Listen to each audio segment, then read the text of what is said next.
Assalamu alaikum everyone. Hope you are well and doing great with my channel. আজকের এই ভিডিওতে আমি আপনাদের সাথে শেয়ার করব একটি অ্যাডভান্স ইংলিশ স্ট্রাকচার।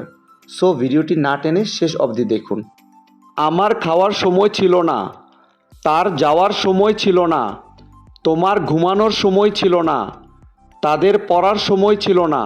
এই প্রতিটা বাক্যে যে জিনিসটা কমন আমরা দেখতে পাচ্ছি সেটা হলো সময় ছিল না। সো যখন আমরা কোনো সেন্টেন্সে সময় ছিল না বাক্যটি দেখতে পাবো, সেক্ষেত্রে আমাদের ব্যবহার করতে হবে ডিড নট হ্যাভ টাইম। এই টাইপের বাক্যগুলোকে ইংলিশে বলতে হলে সেন্টেন্স স্ট্রাকচারটি হবে subject plus did not have time plus to plus verb. চলুন তাহলে এই স্ট্রাকচারটি দিয়ে এক্সাম্পলগুলি দেখা যাক। আমার খাওয়ার সময় ছিল না, I did not have time to eat. I did not have time to eat. তার যাওয়ার সময় ছিল না, she did not have time to go. She did not have time to go.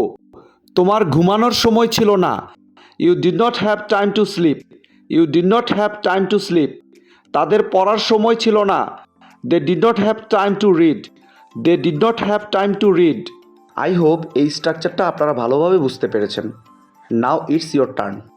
আমাদের লেখার সময় ছিল না, আমাদের লেখার সময় ছিল না। এই বাক্যটি ইংলিশে কী হবে আপনারা কমেন্টে লিখে জানাবেন।